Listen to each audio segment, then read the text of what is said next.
Mas a nossa equipe de produção conectada também com pessoas que estão em Israel neste momento para trazer um pouco das informações de momento. Temos a Karen Rosenthal Nigri, ela é moradora da cidade de Modim, que fica, acho que dá para dizer, entre Jerusalém e Tel Aviv, estaria ali no centro do país. Karen, seja muito bem-vinda, obrigado pela gentileza em atender a nossa equipe de produção.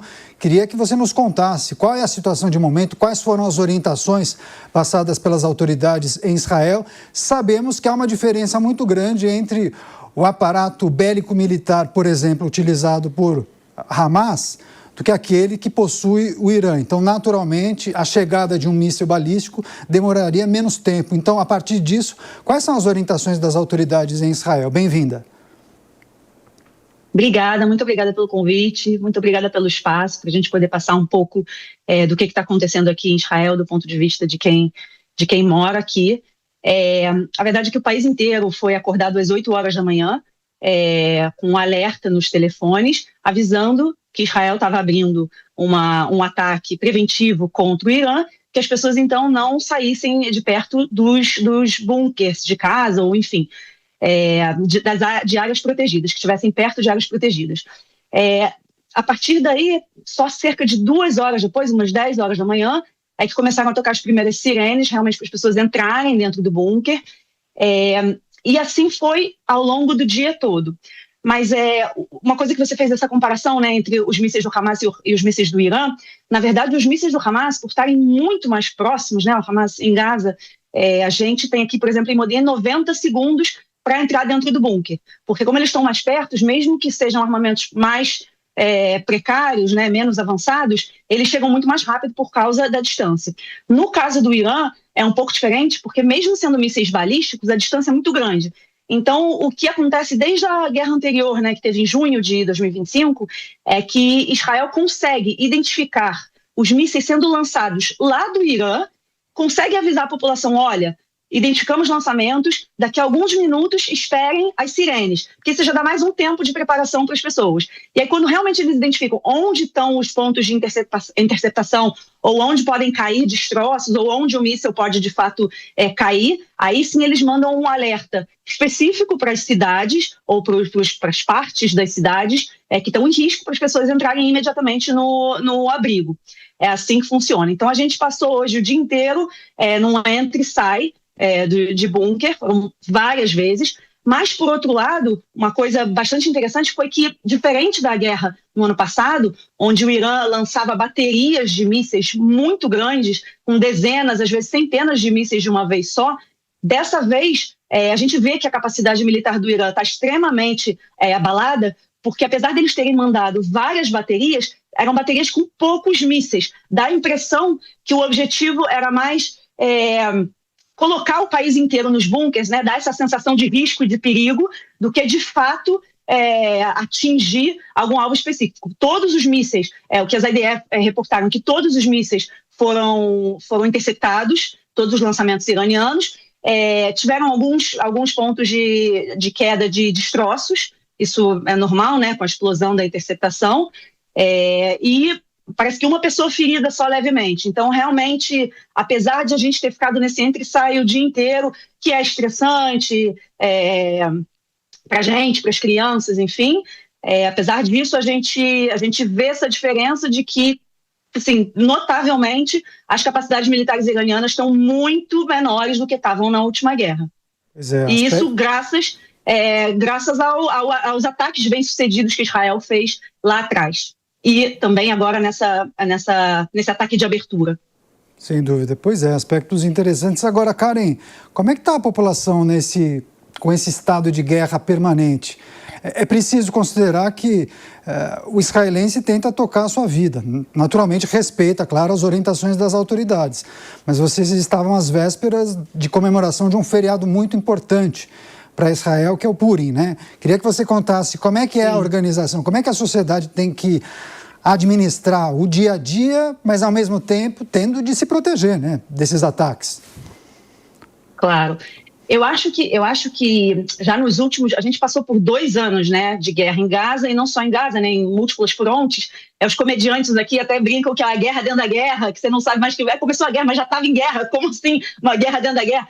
Então, assim, a gente há 2 anos está nesse estado constante de guerra, e eu acho que a população israelense demonstrou uma resiliência absurda, realmente fora do comum.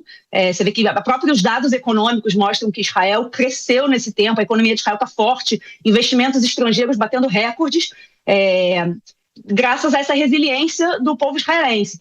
E teve uma curva de aprendizado também, né? Desde o 7 de outubro até agora, as pessoas foram se adaptando, enfim, adaptando tanto o trabalho à distância, o estudo à distância, a própria resiliência de saúde mental, né? Enfim, e as estratégias de você saber lidar com isso. E a verdade é que sim, já há várias semanas, todos os sinais indicavam que ia ter uma guerra. A gente podia pensar que ia ser mais para frente, mais para trás.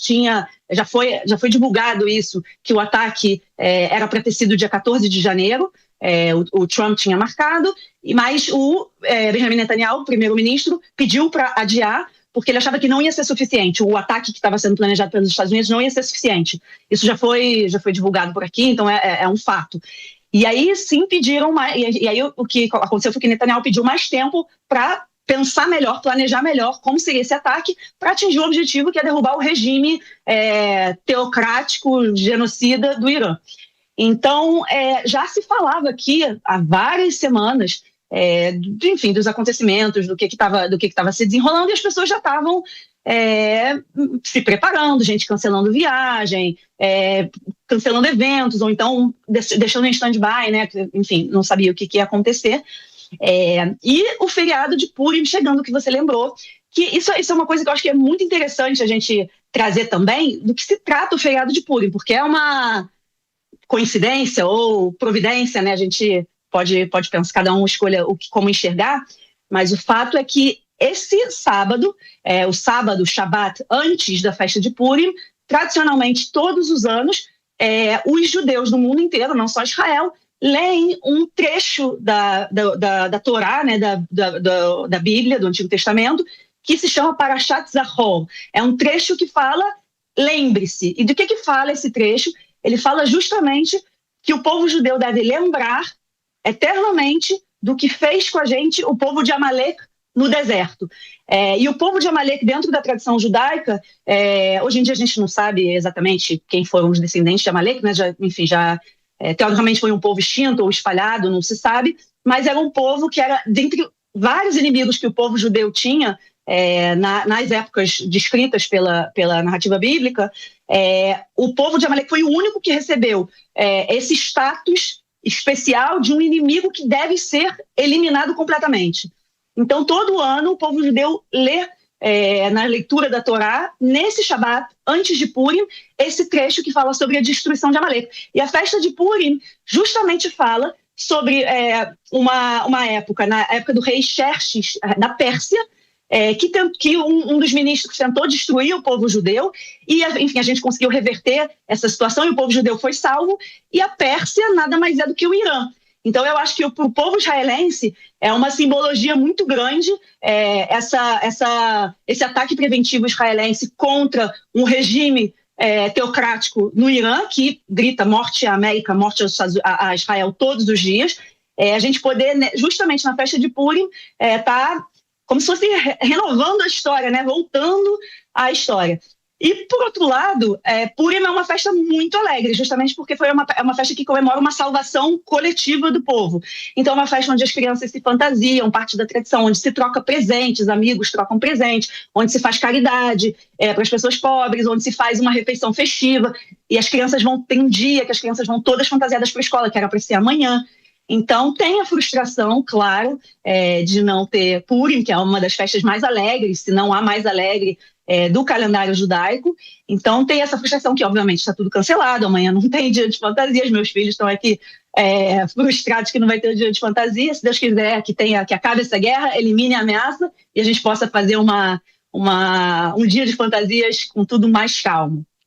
É isso. Conversamos com a Karen Rosenthal Nigri. Ela mora na cidade de Modi'in, que fica no centro do país. Daria para dizer que entre Tel Aviv e Jerusalém. Karen, muito obrigado pela sua gentileza em atender a nossa produção.